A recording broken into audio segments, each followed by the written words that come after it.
You're listening to Ecosysteming, the podcast redefining economic development through the lens of equitable entrepreneurship, 2 decades in the making. Join NC Idea's Tom Rue as he engages with entrepreneurs and experts who are challenging the status quo and driving lasting change. Hello and welcome, listeners, to the Ecosysteming podcast. We've got a special episode for you today. I am being joined by Victor Hwang, the founding CEO of Right to Start, which is an organization created to make entrepreneurial opportunity a civic priority. I love that tagline. I stole it off your website because I remember this opportunity I had once upon a time. We were just talking about it in the kind of behind the screen here before we got started when I was again at the Vatican. And there was a person involved from the Vatican on staff where we were talking about like why an entrepreneurial mindset is important. And it was funny. She was this very short Italian woman somewhere in the ranking of the Pontifical Council. And she said, I'm beginning to think that an entrepreneurial mindset is a basic human right. Wow. So it's straight from the Pope. Isn't that something? Straight from the Pope. So, an organization that's created to make entrepreneurial opportunity a civic priority, that seems to be right there. I think we're at a moment, Tom. I think this country is hungry for something. And you think about, this country is divided. And regardless of someone's political affiliation or belief system, it's a divided country. There's a widespread belief that something's not working right in this country right now. The system's not what it used to be. Half of Americans think the American dream is no longer a possibility. We got to do something. And so entrepreneurship is about the only major issue that we all agree on as a people. And I don't think it's a coincidence. I think it's because the idea of entrepreneurship that anyone should be able to start and build their thing and make a contribution to fill a void in society, to make your communities, your country a little bit better by building something of value and making a living while doing it and creating wealth while doing it. That's just so deeply innate in our DNA as a country, and you can trace it all. There's all sorts of reasons and origins for it, but even though this country has, it's never been a perfect country. It's always aspired to be a more perfect union. But that spark, that promise that everyone should be able to do this, it's owned by everybody. It's a universal belief system in the U.S. And I think we can help save this country and turn it around with this issue. Amen, brother. So let's, for context, for the benefit of those listening and tuning in, why don't you give us the elevator pitch for Right to Start so that the listeners can understand the context of what it is the organization does? Well, it's straight from the Pope. Entrepreneurial opportunity is a fundamental right. Just like you've got a right to speech or a right to worship, we believe that everyone has a right to entrepreneurial opportunity. They've got the right to be able to build something, to control their economic destiny, to create something of value in the world, to bring something to life. Or Steve Jobs used to say, make a ding in the universe. Everyone's got a right to do that. And so our job should be to unleash that, to remove the barriers for people to be able to realize that fundamental right. However, it's a right that actually doesn't really get talked about. It's one of these things that 94% of Americans believe it's important to the future of the country that people have access to this, but you hardly hear it talked about. It's something that like politicians or leaders give lip service to, but then they don't know what to do about it. They don't really activate it and think about it in a deep way in society. And every issue of importance in American life has some kind of infrastructure to be its voice. If you believe in guns rights, you've got the NRA. If you believe in civil liberties, you've got the ACLU. Heck, if you believe in pets' rights, you've got PETA. If you believe in the rights of drivers of cars, you've got AAA. Where has the voice of the entrepreneur been? And not just the entrepreneur, but the voice of the person who's even thinking about doing it, or their family members thinking about doing it, or the communities, someone in the community is thinking of building something. And so that's what we're looking at trying to build, is the equivalent of what every issue in America has, which is that voice, to lift it up. And so we're doing that through grassroots organizing, through policy advocacy, and through media and storytelling. We launched 5 years ago. We have touched all 50 states at this point. We've had, as one example, 22 legislatures introduce over 60 bills based on our work. We've had 7 states adopt our ideas statewide. Countless cities and counties have done it. We've had 3 state legislatures even pass our bill and sign them into law through a governor, and more. We've got 7 state grassroots coalitions that we're actively building right now. Our starters coalitions, we call them, um, and we're just getting started. Those 3 states that enacted into law with the signature of a governor. I'm assuming, frankly, for all of these milestones that you just listed, those were bipartisan, right? I mean, it's not like they were in a state where just one supermajority of either party were the ones that ramrodded that through. Would that be a correct assumption? Extremely bipartisan, remarkably bipartisan in a very polarizing time. In Nevada, for instance, our bill was introduced by the Speaker of the Assembly, who's a Democrat, Steve Yeager, and was signed into law by a Republican governor, Governor Lombardo. And in the Right to Start Act inspired laws were just passed into law in Indiana. In fact, the governor held a ceremonial signing last week during Global Entrepreneurship Congress. And it was passed by 97% of the legislature, including 100% of the Indiana Senate. Okay, so who votes against that? It's like, 4 out of 5 dentists recommend, sugar-free gum. I want to know who's that one jackass that no, right? So who votes? What's the rationale for voting against it? I guess the 3% of legislators who vote against it, they've all got their own thing. I mean, you know how democracy is messy. Someone's got some issue about something. A lot of them just think all government's bad and don't want government to do anything. That's part of it. Sometimes they've got like a particular story around one particular aspect and say, I don't think we need to do that or this or that, or pick winners and losers. You never know. I mean, it's America. It's America. People don't fall in line, which is both the beauty and the challenge of this country. But by and large, it's extremely bipartisan, almost unanimous. And if anyone opposes it, it's just sort of usually a quirky one-off opposition. So, I mean, if it is, supported with such fantastic numbers, why do you think pro-entrepreneurship policy isn't a bigger priority yet? I mean, you guys are certainly doing your part to do that, to make it a much bigger one. But why isn't this an easier lift? Is it just attention span, competing interests, volume of noise, and all the other crap we're seeing on TV? Or I think it's 2 things. One, I think Americans deeply believe in the entrepreneurial spirit of this country. When you ask people about, what makes America tick, the entrepreneurial spirit, however they define it, it's deeply American. And so I think we take it for granted. I think it's one of these things that we just assume is there. But like anything else, if you don't pay attention to it, it withers and it starts to struggle and it kind of takes on moss, over time, and it starts to kind of get covered up, which is what's happened to entrepreneurship. That's one.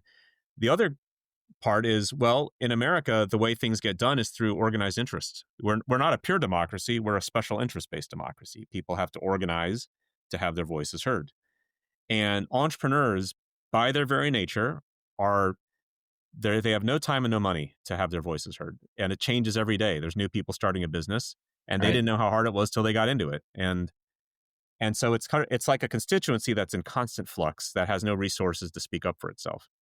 And so you can actually think of it as an inherent flaw in the democratic system, which is these little tiny voices of people trying to build something they can't organize. Therefore, the system doesn't really pay attention to them. And we've got a pretty short attention span system right now. And if you don't organize it and put some muscle behind it, it's just not going to happen on its own.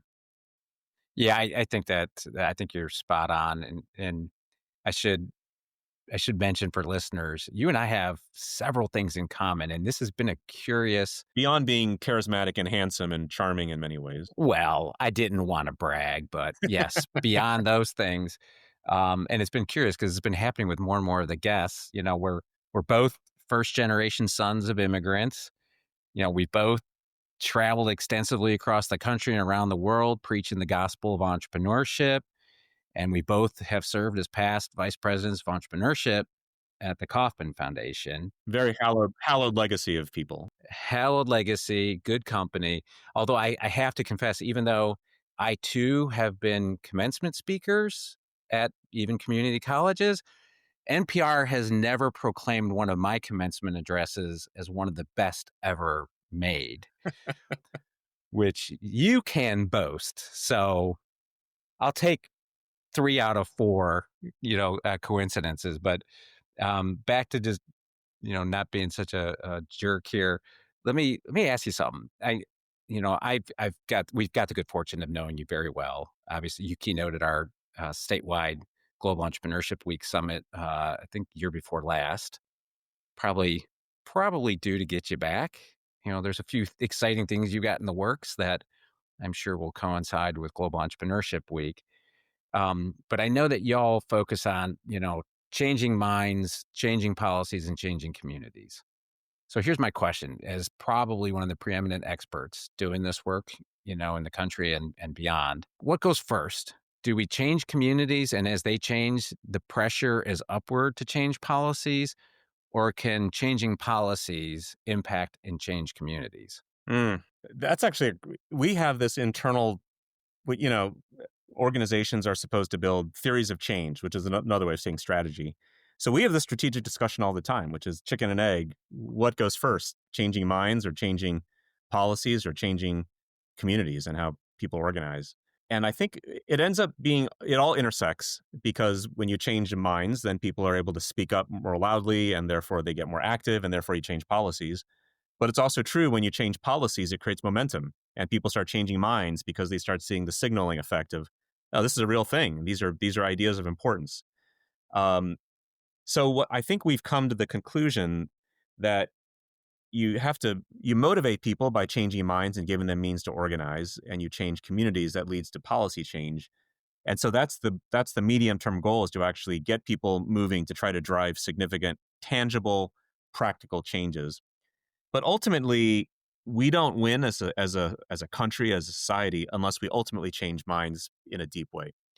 And because laws can change right back, and we definitely see that all the time. Like you can make an executive action, you can change a piece of regulatory code, but it never stops. And the moment there's a change in regime, all of it can flip back around, or another thing can pass and something changes.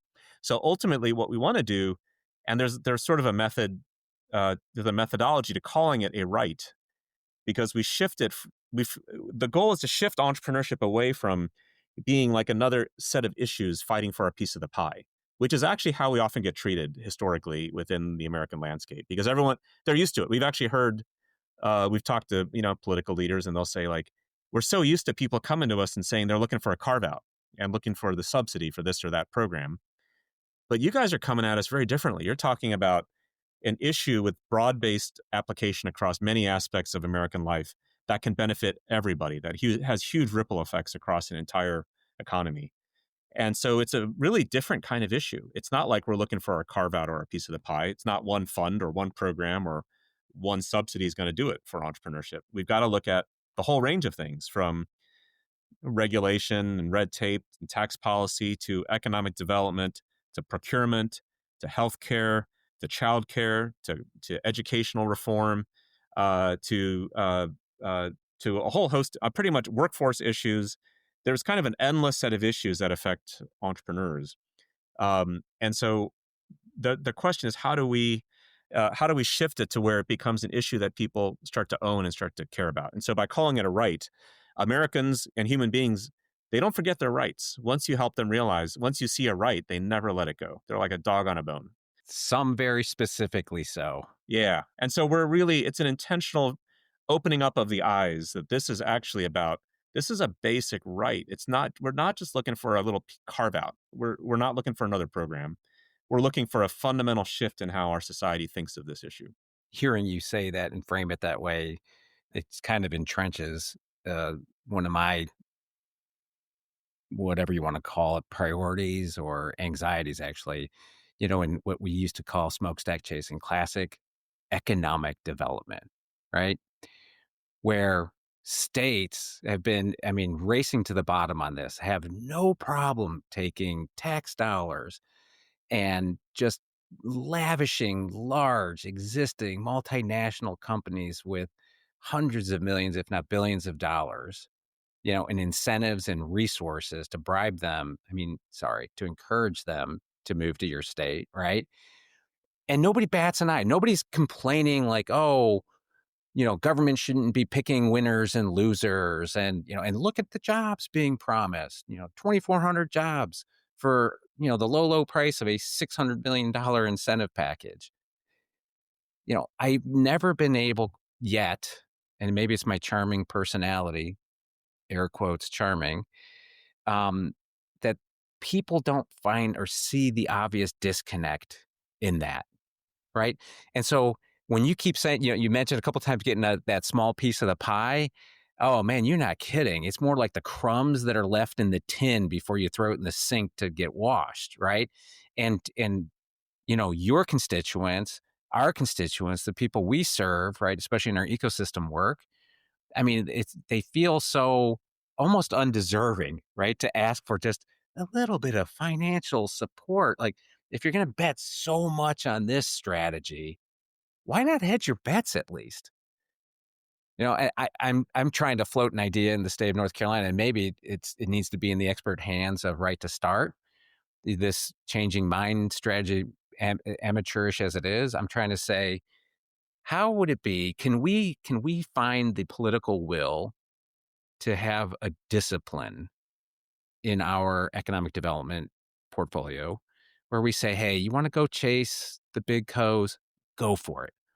But for every dollar you put in an incentive over here, throw a quarter in the e-ship, jar. And but it has to be a real quarter, because to be fair, the people that are big proponents of the big, financial packages, they'd say, well, those are deferred tax collections, right? It's not the state stroking a check. And it's true, and it's squishy, like most complicated things are. I mean, all the burden is immediate, right? The stress on infrastructure is immediate to the organizations and the communities that are in there. So they're definitely experiencing the pain, with a deferred promise of a benefit. Yeah. Yet we know, and we were both at the GEC, and in our session, I got to share with the attendees. The Secretary of State of North Carolina issued a report last year. I'm sure it was on your radar, and they did an analysis because they have all the registrations go through the Secretary of State's office. It's a nuance in North Carolina. You would think it'd probably be commerce, but it's not. And the two biggest findings, in my opinion, were that if we could help nascent firms, 5 years old or younger, get from 50,000 in revenue to 100,000, and that's a self-assessed number. So the founders came up with that number. That wasn't a researcher, an economist arbitrarily picking a number. In the 300 plus questions, they asked over 6,000 founders. They said, like, where's self-sufficiency for you? And they pegged it at 100K. And they said if they got from 50 to 100K in aggregate, that would create 24,550 more jobs per year. And that, by the way, that represents, like I said, that's only 5%. So if we take only 5% and get them up to that point, 25,000 more jobs with an economic impact of $1.5 to $2 billion starting year one. Yeah. And then it's additive, right? So every year after that, 5% is doing another 1.5 to 2 bill plus whatever we add onto that. And I don't know how to make that message better. And like I said, maybe it's because this isn't technically, I mean, we are a private foundation. Technically, we're not even supposed to be advocating for specific policy. Maybe it is something that, Right to Start should be coming in. And I know you're getting even more involved in North Carolina now too. Isn't that right? We just launched a Starters Coalition in North Carolina. Our coalition manager, Paula Pingle, out there, and I know you know her well, and we're really proud. She just started weeks ago, so we are on hot on the trail to build out this coalition work in North Carolina. What you're saying is absolutely right. 50 billion or so in economic development dollars, of which a minuscule fraction even trickles down to entrepreneurship and, new business development. Yet all the research shows that's actually where all the net job growth happens in the economy. It's from the young, dynamic, growing firms, not the old businesses expanding their warehouse operations. That's a net zero or net negative game. And people don't play that. They don't understand that. And I think the way we've really tried to shift it is one, we're never going to win against the corporate lobbyists who are able to get those subsidies. That's just the game that they can organize. They have resources to put behind that. But if we can activate people with this issue of this as a basic right, you think of the number of people that get upset when their rights are infringed upon and how they'll take to the streets over this stuff.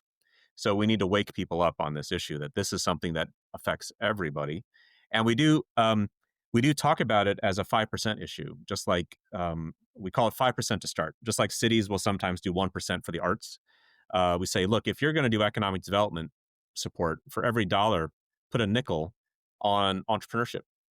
It's nothing. It's a rounding error in a multi-billion-dollar budget. It's a rounding error. 95% of it can go to the big companies building, warehouse space or distribution centers. That's fine. We're never going to beat that game ultimately, because that's the way, America kind of runs that way. But can we at least get 5% to be spent on emerging business development, which is where all the net jobs come from? And people are paying attention because it's such a and a lot of them don't even calculate. They don't even know that because they don't count the numbers. But we're actually forcing some place to start counting the numbers. Like how much of our economic development budget really goes to entrepreneurship? And they're finding it's next to nothing in most places. Can they define that? I mean, if you ask these folks that you're trying to change their minds, do they even understand? Because, what I see, and I know you must see it even more, entrepreneurship gets conflated with small business, right? And you say, oh, yeah, I love my founders. Yeah, I have small business people here all the time, right? And they're talking about a 1-person, 2-person operation. And that's always been a challenge for us, when you're talking to somebody that doesn't live it like we do. Is that a challenge that you have to overcome, especially when you're going into these legislatures? Very much. I mean, it's great that America loves its small businesses and politicians trot them out all the time. But the way we define it, people don't realize a small business can be 200 people in a 50-year-old company, which is actually doing just fine for the most part. And they've got their issues, no question about it. And I know many people running businesses like that, and they've got challenges that they deal with.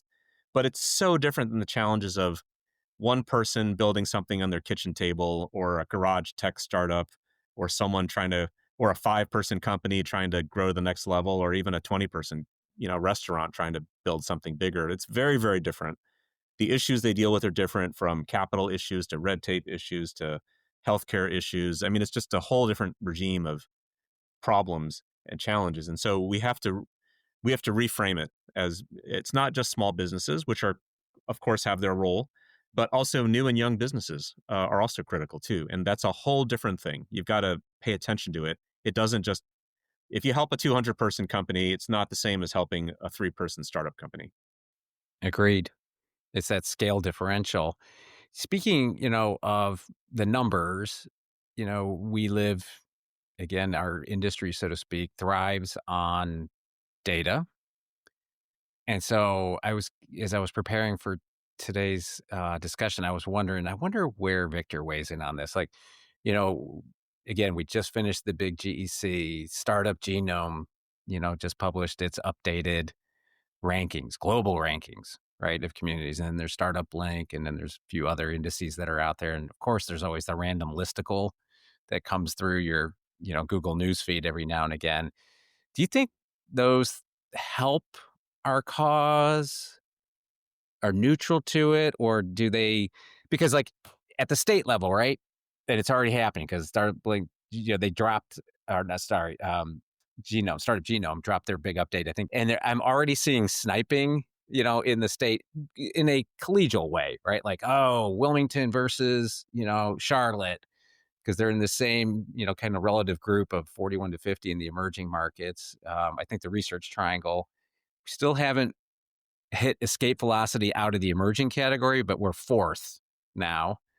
And I think we're being aided that they're finally looking at, Raleigh and Durham, which through a bad twist of MSAs had been split forever, and they still are. So if you're an economic researcher and you're just pulling aggregate data on any particular source, right? You put Durham is in a different MSA than Raleigh is. And that's kind of nuts considering we're all like within we're an 18-mile triangle. I didn't know they were separate MSAs. That's kind of weird. They are. And when I've seen some of these indices, like where you'll see like Durham's in one, is like in a top 10, and so is Raleigh in a top 10, but neither is number one. And I'm like, Raleigh and Durham in particular share a border. Like that's how close we are. And if you just put those two together, it'd be number one easily. That all being said, I don't know if it's helpful. Well, it's better than not having it. I think puts in the consciousness. It gets people talking about it. It's a trigger for action and such. But I think the bigger meta question, which is lost, is just the overall poor quality of data around entrepreneurship in general. It was only really during COVID that the federal government started releasing like new business registrations on a national scale. People forget how fresh that data is. That didn't even really get published before with EINs, and so that comes out about at least 6 to 9 months or 12 months after the end of the prior year, and it's not released at the level below a state, so it's only at the state level, which means information that you might need on what's happening in your zip code or something you did last month or last quarter. What businesses started last month and how did some program or new fund affect that? No one knows. And so you contrast that with big companies. So every day of every business week, during the business day, at every second, we know the exact value of what the corporate sector is worth, the large companies. We know the value they're creating. You have thousands and thousands of people analyzing their exact value creation second by second. Well, if they aren't the source of net job growth in the economy, and they're not the source of where most innovation's coming from, why aren't we doing the same thing for the little guys and gals building new stuff? And a big part of it is, they're changing all the time, and it's hard to get a hold on them, and there's not a lot of easy data capture. But ultimately, it's far more important to know where all that stuff's coming from. And so we have great data tracking for the biggest companies that actually don't drive the job growth and the net innovation. But we actually have terrible data tracking for where the job growth is actually happening and where the innovation is actually happening. And so we need to build out a whole data system. So in some of the right to start laws that have been passed recently, the state of Nevada actually requires a whole set of data tracking tools for the state of Nevada around entrepreneurship at the statewide level. Some of the interesting challenges are, and we've learned this, even if you put something to a state law, it doesn't mean it happens, because data is so buried deep within different parts of government that it's not actually easy for people within government to get all the data they're supposed to get, that the law says they should be getting. It's actually buried in lots of places under lots of different parts of government with different agencies, with different bosses. And it's actually a very non-trivial task to get to the numbers, even if they're held somewhere in some spreadsheet in some agency. So this is a long-term issue and a long-term battle that we're dealing with, which is how can we we don't even need the level of data that you'd get on the S&P 500. We just need something to know, is stuff working or not? Where are the companies getting built? What kinds are they? Who's building them? What happened last month? What happened last month in one city or another city? We just don't even know this stuff right now. And so there's a lot to do, and we can do much, much, much better than we've been doing.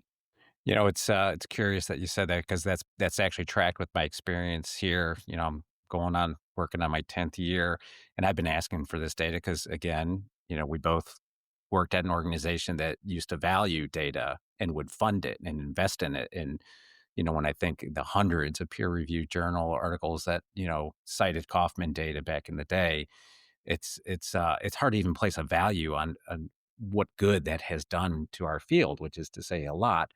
So, I get here and I'm like, hey, where's the data? Where's the data? Where's the data? And, the kind of up until the report I referenced earlier with the Secretary of State, there was nothing. And what I was told was, we're not sure at the state level if they could even pull the data that you want. I was on the board at the Keenan Institute of Private Enterprise at the time. And I said, because they do tremendous research at the Keenan Institute. And so I teed that up as a project, like, hey, what if we do this? And so they did what they did. Chapel Hill's a big anchor institution in the state of North Carolina. So they went and looked at it and came back and said, the state isn't sure that they could easily or even know how to access what you're asking for. After a couple more years of nudging, what I was told was basically there are a couple institutions that have like a pre-existing contract with the state, research institutions, right? RTI was one of them. And if you can afford their fee, and we're talking six figures, could even reach seven, depending upon how extensive the data pool was, that would be the only way you might get what you need. And I'm sitting here going, I'm just this one little private foundation trying to help people, realize their entrepreneurial ambition. I mean, like, why aren't you guys asking? Why aren't you curious for this data? Right?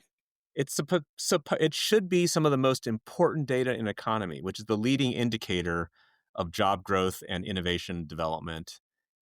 And there's also data that shows this correlates to poverty alleviation and fighting inequality. It correlates to so many good things, yet we don't track it, and there doesn't seem to be a lot of public motivation to do it. So we've got to get people to care. A big challenge of our work is just getting people to give a darn about it. And yet, because they don't know, like we did this national poll we asked Americans, where do they think new jobs come from? And the vast majority of people think it's big companies and old companies that the job growth comes from. That's the American assumption. Only 18% of people said it was from new and emerging enterprises. So that's the challenge we have, Tom, which is people just don't know. And so we've got to, there's a lot of consciousness raising that I think our work has to do. I can believe that, which brings me to, just another question about the work you guys are doing, especially working within legislators, right? They have specific interests. And I was just curious in pick any state or just maybe it's a general trend with your work. I know in the state of North Carolina, right? Politics comes down to rural versus urban. The power base of the supermajority in the state of North Carolina comes from our rural communities. Yet 65%, don't quote me on the exact amount, but like the vast majority of the GDP is coming from basically, Triangle, Charlotte, Triad, a little bit down east. So the money that everybody fights to spend comes out of the metro areas, but politically they don't have the clout. And so if you want to get something done and it's going to require bipartisan, you have to appeal. If you were going to have a pro-entrepreneurship policy here in the state of North Carolina, you're going to have a message for rural. Now, luckily for you and I both, it's an easy sell, right? I mean, entrepreneurship, my goodness, is there a better tool to help economic growth and development in rural communities? I don't know of one. So it's fantastic. But if you don't frame it that way, it's a non-starter. It's dead on arrival. We've made a mistake in the entrepreneurship sector to frame entrepreneurship as, tech overly really primarily focused on tech and innovation driven stuff, which is primarily urban areas. Not to say tech and innovation aren't the big drivers of stuff, but almost every company is a tech-enabled, innovation-based business today. It's got tech tools, it's got access to the world's customers and marketplaces and supply chains. So it's a fundamentally different world than it was even 10 or 20 years ago on this stuff. But the other aspect is we and our polling shows this, which is when you poll people about American voters on their attitudes to entrepreneurship, in the rural areas and small towns, it's off the charts. They want this stuff. I mean, they know exactly what's happening in their communities, which are the businesses are disappearing. The jobs are disappearing. Young people aren't sticking around because they don't see the new stuff. They don't see new businesses that are coming to life. And in the last 20 years, there's been about a 50% drop off in entrepreneurship in rural areas in America, 50%. Oof. And you wonder why these towns are getting boarded up and why people are upset and why the jobs are disappearing and why there's a sense of hopelessness in a lot of these places. And it becomes self-fulfilling, which is if we're going to fund and support urban entrepreneurship, of course you're going to see this drop off. Right. And so we've heard this from a lot of political leaders and from citizens, which is we need to talk about entrepreneurship access in a universal way. It includes tech startups and Main Street businesses and side hustles and bedroom businesses. Because the truth is, it's all a spectrum. It's not like there's some cutoff. And the best example I think of is Mr. Ewing Kauffman himself. His business by the 1980s was a $6 billion biopharmaceutical company, one of the most innovative in the world. In 1950, 33 decades earlier, when he started the business, he was selling vitamins and supplements from the trunk of his car. He was not a biotech innovator at the time. He was buying scrap oyster shells from restaurants, sanitizing them, crushing them into the powder, and personally by hand filling gel caps to make what became Ozcal. Yeah, it's calcium supplements. And so are you going to tell Mr. K in 1950, oh, you're not what we really think of entrepreneurship because you're just selling vitamins? You just don't know. And I think that's actually a big part of the challenge is we have to get away from presuming that we are smart enough to tell an entrepreneur whether they're going to make it or not. We have to give everyone a chance. We have to really open it up and give the future Mr. Kaufmans their chance to build a vitamin company that becomes a giant, biopharmaceutical company that ends up creating a foundation that ends up changing the world. Like you cannot judge these things too harshly. You just have to be very open-minded on where great things come from. And that's the difference in entrepreneurship, right? You have to really have faith and hope in what's possible. You have to plant a million seeds is really what it comes down to. And, when I think back to some of my experiences, even before Kauffman, it was my work as a co-founder of Jumpstart Northeast Ohio. That was early days of technology-based economic development. So TBED had a little formula, and it was looking for like R1 cluster metroplexes, and tech and nice capital stack, which is why there was a very homogenized output of those inputs, right? Couple white dudes with an app, B2B SaaS app that did whatever, and 2 or 3 funds waiting when they got to a certain escape velocity to go ahead and write a check for them. But as the world expands and we look at being economically relevant in other communities, we got to figure out a better model. And that was before we all had supercomputers in our pockets. Yeah, right? This changes the game so fundamentally. And yet so much of our economic development models are stuck in last century. That's the need, right? Like we all have supercomputers and access to that. Let's empower people to build. Anyone can build the great new thing, the next great thing, But we have to allow that thinking to really permeate society. Yeah, I think that was one of several points during Mark Cuban's closing keynote at the GEC that I was just emphatically nodding with when he said there's never in the history of the world, there's never been an easier time to start and grow a company, because of AI and everybody walking around with a supercomputer in their pocket. But that doesn't mean we can take that for granted, because that's what you said at the beginning of this conversation. And I believe that wholeheartedly. And what I'm really hopeful for, and I'm going to give you the last word to hear what you're hopeful for, but my hope is that we don't have to bottom out first before we kind of awaken from our slumber and say, hey, entrepreneurship's in the DNA of the country. Let's claim it back, right? And understand how it can unify us all. Because right now it's kind of, frankly, optimism is a form of courage right now, as far as I'm concerned. And, when you think about the world's greatest natural resource is the entrepreneurial potential of our people, of all our people, why do we not enthusiastically harness that? It's like right in front of us. Right in front of us. So Victor Hwang, I want to know, why don't you send us out by telling us what makes you hopeful, especially in the context of the very important work, I should add, that Right to Start is doing. So the hope right now, we've got a moment in America. So we launched this last week at the Global Entrepreneurship Congress, a campaign for America. And next year, 2026, is America's 250th birthday. The startup birthday of what was really one of the world's most courageous startups ever, which is this country. And the country is coming to a moment where, I'm old enough to remember America's 200th birthday and also the Statue of Liberty's 100th birthday. And what each of these moments provides is a re-examination of our self-identity, which is who are we as a country and where are we headed as a country? That's going to permeate all of 2026.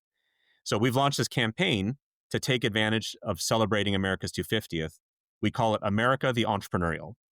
And the idea is to revive the entrepreneurial spirit all across America, to put it into public consciousness, and to give every citizen and organization and institution that a chance to participate, that wants to participate in America's birthday, a chance to do so, and celebrate the entrepreneurial spirit. And so we are now building out a set of tools that will be useful for people that want to start college chapters, people that want to hold neighborhood block parties, a city that wants to host a series of official celebrations, or a state that wants to host official celebrations, or someone in the living room that wants to invite some friends over and host a party to talk about entrepreneurship and the entrepreneurial spirit, or a teacher that wants to give handouts to their kids about it.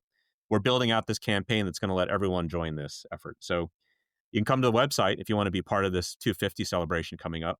And the website's americatheentrepreneur.org.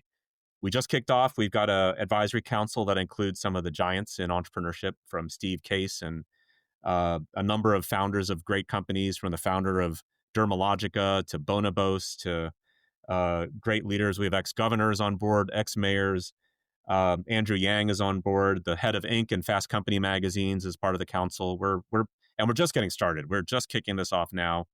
We're about to launch a number of ways for people to tell their entrepreneurial stories and to lift up entrepreneurs in their communities and to really share it out across America. So the chance is to create a celebration of the people and for the people and by the people around the entrepreneurial spirit, lasting all through the year. We're going to kick off at the end of the year, and we're going to partner with GEW and GEN on this. So Global Entrepreneurship Week in November will be a big point for launching a lot of stuff. And we're going to do, all the way through next year. It's going to be a big celebration. And at the very least, we're going to have a blast doing it. But at the very most, what we hope for is that we can fundamentally change the consciousness of this country and talk about this issue and put it front and center in America, thinking about its future again. America, the Entrepreneurial. I cannot think of a better way to end this episode. Victor, thank you so much for making time for us. I'm sure everybody that's going to hear this will be enlightened and hopefully energized, right? And I'm sure they can find ways to engage and support your work on your website. And let's do this together, put collectively our shoulder behind the boulders, and really make this something that, frankly, our elected officials can't ignore, because I think that's what it's going to take. I think so. We got to put it front and center in everyone's consciousness. Thank you, Tom. Such a huge fan of your work and you personally, and right back at you. Grateful for everything you do, and thanks for having me here. Take care. Stay connected with NC Idea on LinkedIn and Facebook, and subscribe to our newsletter for all the latest as we celebrate our 20th year. Catch new episodes of Ecosysteming every other Tuesday. Thanks for tuning in and being a part of this thing of ours.